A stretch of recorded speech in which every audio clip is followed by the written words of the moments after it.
He's filling in for Jill because Tara's away. Mike, and you know what? Happenstance would have you working with food again this morning. What are the chances? You should see the rest of my assignments actually all week, Ted. Oh, really? Carefully planned out. You are so clever.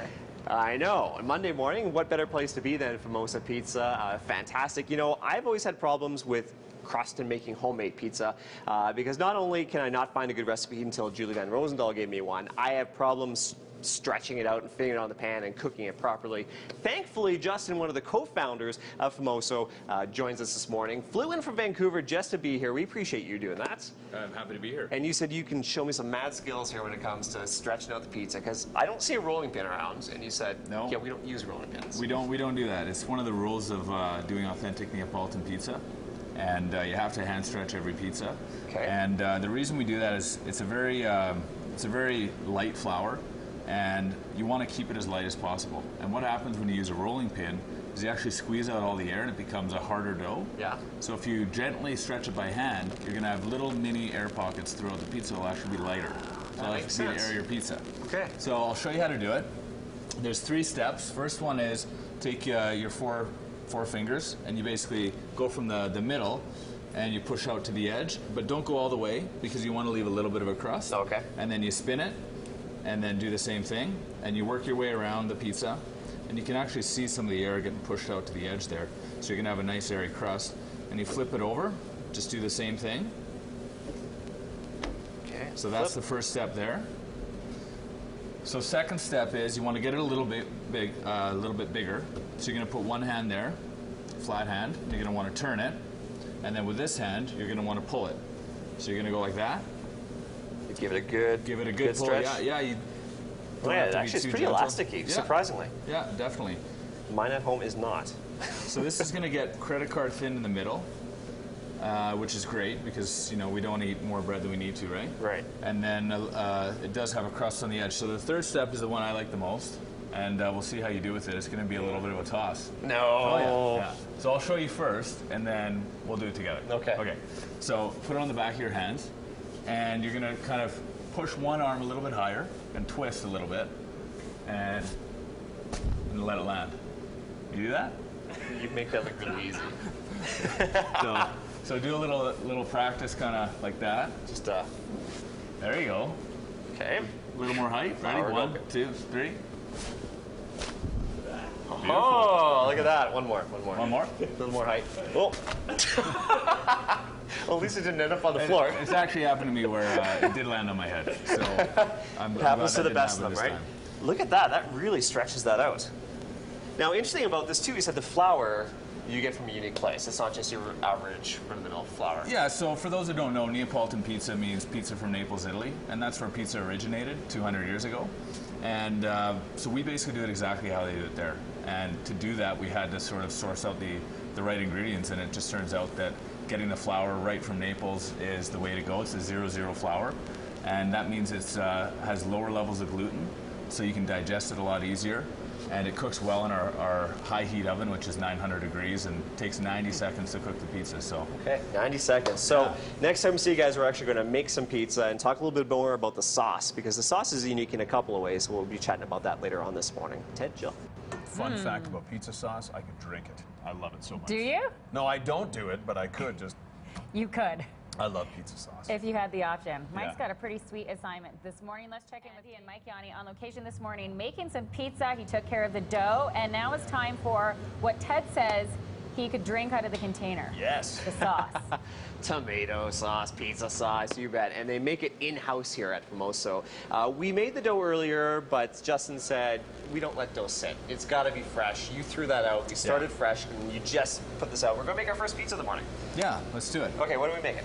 So I'm going to use the tomato sauce here. We'll maybe talk a little bit about it later, but so maybe you can build your pizza at the same time as mine. Okay, and we're making margarita pizza? We're making a margarita pizza. So the beauty of the margarita pizza is the simplicity of it allows you to actually taste the basic ingredients, which is the tomatoes, the mozzarella cheese, which is a fresh mozzarella, and the basil and the dough. And if you use the right ingredients, you buy the quality ingredients, the margarita pizza will blow your mind. If you buy, you know, just regular tomatoes or regular cheese that you grate, you might not be too impressed. So it's all about simplicity, but quality of ingredients. Exactly. Okay. And that's Italian cooking in its best form. Okay. So this is another example, and so this is a locally made cheese by White Gold Cheese, a couple of Italian guys, and it's called Fior di Latte, which a lot of people know it as bocconcini, but bocconcini is a smaller ball. This is a bigger ball. It's a whole milk mozzarella cheese, very light, but also creamy, and just balances really well with the acidity and sweetness of the tomatoes. So basically just grab some of that, and you can see the kind of milk coming off it there, which is, so it's a lot more moist than you would find regular mozz at a regular kind of pizza place. Just break it into pieces. Yeah, just rip it into pieces and get a decent coverage there. Okay, so we got about a minute left, so we're gonna... Yeah, okay. So here's some basil. Okay. Get some basil leaves. I usually, you can put them on whole if you want, or you can tear them. I'll tear them up. Depends how you like your basil. I'm gonna go for the pretty pizza, so I'm just gonna go full basil leaves here. The pretty pizza. Okay, let's talk about this tomato sauce, because this is really unique. It is made right here in store. It is, yeah. But for the Christmas season, you guys actually have it in jars, but there's significance behind this. Yeah, so what we do is, it's the second year we've done it. So the tomatoes come from Italy, but we hand mill the sauce, and we've had a lot of guests request that they could buy it and bring it home. And so we jar it, and we sell it only for the Christmas month, so it's sold until December 28th. And we partnered with a great charity called MealShare. And MealShare is a fairly new charity. They're going across the country, and they partner with restaurants. And basically, every restaurant will put a menu item that is a MealShare item, and $1 from that item will go to MealShare, and $1 will feed a meal to someone in need. Oh, wow. So we actually donate a few more dollars. All the proceeds of buying a jar of tomato sauce at Famoso go to MealShare. Okay. So we're trying to raise $20,000, which should feed 20,000 people in need for the Christmas season. So, obviously we all enjoy eating at Christmas, but there's a lot of people that don't have what we have, so we're hoping to give back. There you go. So you really don't feel guilty eating over the holiday season, especially with the tomato sauce here from Famoso, because it all goes to a good cause. Tomato sauce, I would argue, the most important part of the pizza. Do you think so? Yep. Love There you sauce. go. I love saucy pizza. Sauce it out. All right, we're sweet. Pizza. And I was actually thinking about Ted during the commercial break, because I was watching Justin here cut pizzas, and I was like, you know what? Ted has been looking for a good pizza cutter, and I said, what makes a good pizza cutter? He said bigger is not always better. You don't have to get the big honking wheel to be a good pizza cutter, but he said the thing is, you want to look at the blade. Make sure it's very thin and not wobbly. You want nice and sturdy. And he said, spend about $25 to $40 and you'll be happy with your pizza cutter. There you go. Lots of good tips here at Famoso, not only for pizza cutters, but other recipes. So we're switching things up. We made the margarita pizza. Now we're going to make something that you said is perfect for the holidays, but simple and kind of fancy, that's going to impress your guests. Yeah, exactly. Yeah, so we're talking about the jars of tomato sauce that you can buy for charity, and I wanted to give some people at home some ideas for some recipes that they can do to entertain and stuff around the holiday season. So the best-selling appetizer from Famoso is prosciutto wrapped mozzarella balls, and it's as simple as it sounds. It's prosciutto wrapped mozzarella with tomato sauce, and you bake it. So it's very simple, but again, with keeping with the spirit of authentic Italian cooking, you want to buy the good ingredients. Right. Okay. So again, we're going to use this fresh mozzarella. And this is from locally White Gold? Yeah, White Gold locally. And so this is just a chunk of the cheese out of the large ball. Okay. And basically what you're going to do is put that in the middle of the prosciutto and wrap the prosciutto around. And then you want to just get a tight ball like that. It's a shot here. So we'll do... And if you have guests over for the holidays, you can do up like 20 of these, 40 of these, put them in a big baking tray. Mine's got a hole. Oh, that's okay.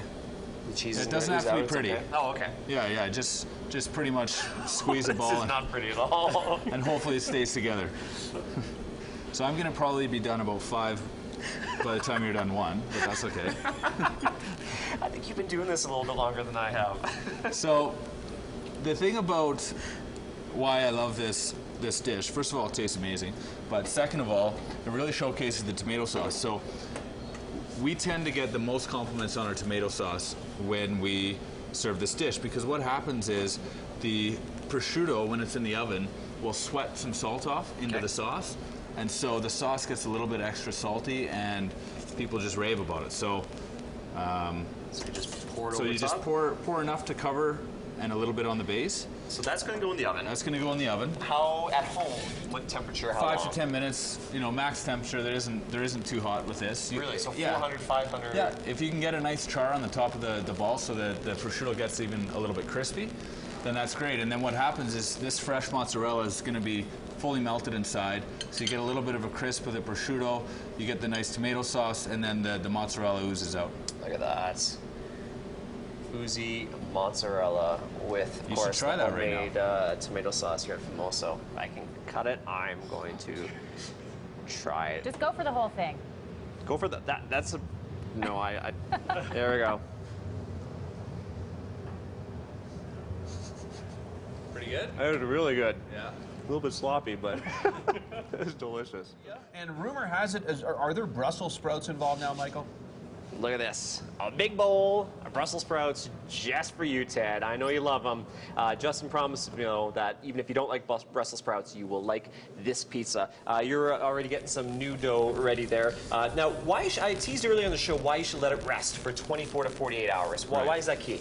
So when you mix your dough, flour, water, yeast, you create gluten strands. And what happens is they're very, very tight when you first make a dough. So what you want to do is over 24 to 48 hours, they loosen, and then the yeast and the chemical reaction creates flavor. So if you use a dough really early, it's going to be firm and flavorless. Okay, so if it makes you let it relax, tender and more flavor. It'll be a lot softer on the bite, and it'll be a lot more flavorful. Okay, so your dough's ready to go. This is not using tomato sauce. This is using... This is a Bianca sauce, which translates to white sauce. Okay. And not everybody likes tomato sauce. And we have a few pizzas on our menu that are just with this extra virgin olive oil. Okay. And then you sprinkle a little bit of oregano and cover the pizza. And then you're going to sprinkle some garlic on there. I always Minced thought white garlic. sauce was just like Alfredo sauce. Yeah, I Not mean, necessarily. and so we definitely specify what it is, because that's a lot of people think it is a cream-based sauce. So you're going to get your fresh mozzarella and throw that on there.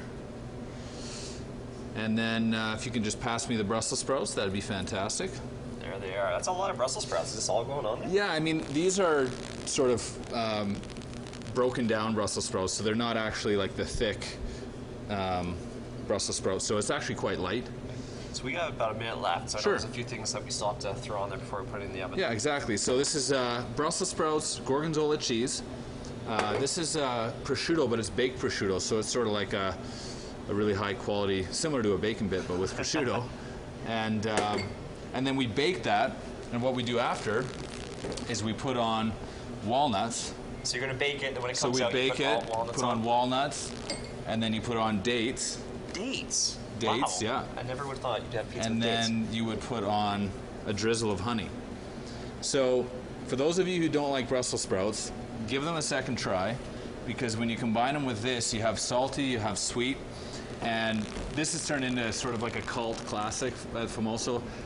It just grows by word of mouth, and it's kind of Christmassy. Yeah. Brussels sprouts. That looks good. And you know what? I'm going to bring a piece back for Ted and Jill both to try, but it's Ted specifically because he always claims he's not a fan.